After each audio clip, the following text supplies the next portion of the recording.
দীর্ঘদিনের প্রেম অবশেষে পরিণয়ের পথে। রিয়েলিটি শো এর মঞ্চে প্রেমিকা তেজস্বী প্রকাশকে বিয়ের প্রস্তাব দিলেন প্রেমিক করণ কুন্দ্রা।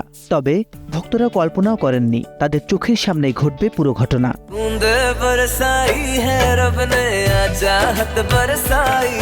রিয়েলিটি শো এর অন্যান্য তারকা ও কলাকুশলীদের সহযোগিতায় অনুষ্ঠান স্থলটি দারুণভাবে সাজিয়েছিলেন করণ। পানির ওপর বড় বড় আলোকিত অক্ষরে লেখা ছিল বিয়ের প্রস্তাব। তেজস্বী সেখানে পৌঁছানো মাত্রই হাঁটু গেড়ে বসে বিয়ের প্রস্তাব দেন করণ। তার এমন আকস্মিক প্রস্তাবে আবেগপ্রবণ হয়ে পড়েন তেজস্বী।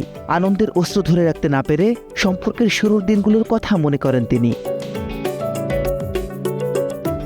তেজস্বী জানান, বিগ বস থেকে বের হওয়ার পর অনেকেই ভেবেছিলেন তাদের প্রেম 2 সপ্তাহ টিকবে না। কেউ কেউ তাদের সম্পর্ককে ভুয়া বলেও কটাক্ষ করেছিলেন, কিন্তু সব সমালোচনা পেরিয়ে 4 বছর একসঙ্গে পার করছেন তারা।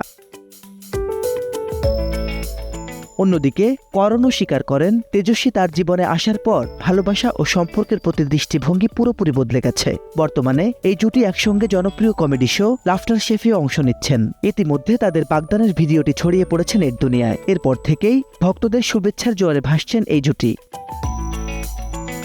করণ তেজস্বীর এই বাগদানের পুরো ঘটনাটি ঘটেছে নেটফ্লিক্সের নতুন রিয়েলিটি শো দেশি ব্লিং এর সেটে। শোটি বুধবার থেকে প্রিমিয়ার হচ্ছে। এদিকে চলতি সপ্তাহে ওটিটিতে দেশি ব্লিং ছাড়াও মুক্তি পেয়েছে নানা স্বাদের সিরিজ। বিয়ের পর ফের ওটিটির পর্দায় দেখা যাবে বলিউড ডিভা সোনাক্ষী সিনহাকে। সিস্টেম নামের সিরিজটিতে প্রথমবারের মতো আইনজীবীর চরিত্রে হাজির হচ্ছেন এই সুন্দরী, যেখানে তার সঙ্গী হয়েছেন দক্ষিণের জনপ্রিয় অভিনেত্রী জ্যোতিকা। সিরিজটিতে প্রচলিত সিস্টেমের বিরুদ্ধে কণ্ঠ ছাড়বেন তারা। तुम एक केस में मेरी मदद करोगी? মাসজিদ রনো, সময় সংবাদ। जीतने के लिए 10,000 पर केस 20,000।